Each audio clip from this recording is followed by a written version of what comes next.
కథలోకి వెళ్ళే ముందు సబ్స్క్రైబ్ చేయండి ఫ్రెండ్స్ ప్లీజ్.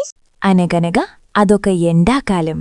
అయితే ఒకరోజు ఎండ మండిపోతోంది. మన కాకి బావకి బాగా దాహం వేసింది. అడవి అంతా వెతికినా ఎక్కడా నీళ్లు కనిపించలేదు. అబ్బా, ఏం ఎండరా బాబూ! నాలిక పిడుచుకట్టుకుపోతోంది. ఎక్కడా నీళ్లు కనిపించడం లేదు. ఈరోజు నా పనైపోయిందేమో అనుకుంటూ నీళ్లకోసం వెతుకుతూ ఊర్లోకొచ్చింది. ఎక్కడా నీళ్లు కనిపించలేదు. చివరికి ఒక ఇంటి పెరట్లో ఒక కుండ కనిపించింది. కాకి ఆశగా వెళ్ళి కుండలో చూసింది. అందులో నీళ్లున్నాయి, కాని అవి చాలా అడుగునున్నాయి. కాకి తన ముక్కు లోపలికి పెట్టింది. అందలేదు. కాకికి తన పాత ఐడియా గుర్తువచ్చింది. ఓహో, రాళ్లు వేస్తే నీళ్లు పైకి వస్తాయి కదా అనుకుంది. దూరంగా ఉన్న రాళ్లు ఒక్కొక్కటి తెచ్చి కుండలో వేయడం మొదలుపెట్టింది. ఒక రాయి తెచ్చింది. డబ్ అని వేసింది. రెండో రాయి తెచ్చింది. దబ్ అని వేసింది. మూడో రాయి తెచ్చింది.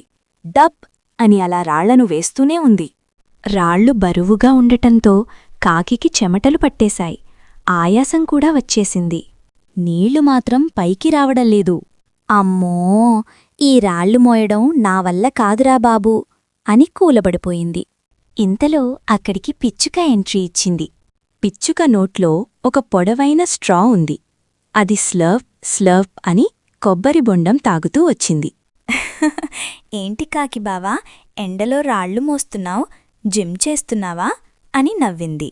లేదు పిచ్చుకబావా, దాహం వేస్తోంది.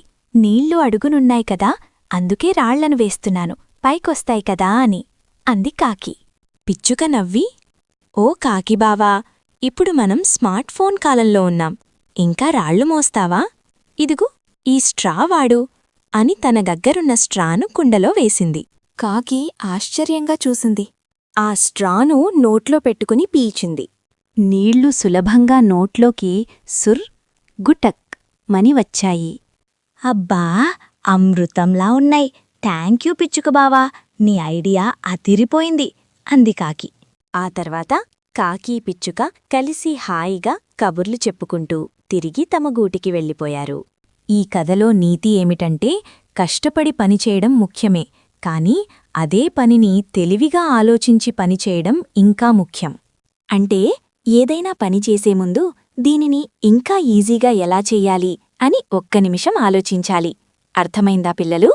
కథ కంచికి మనం ఇంటికి. మరిన్ని కథల కోసం కథాప్రయాణం ఛానల్ను సబ్స్క్రైబ్ చేసుకోండి.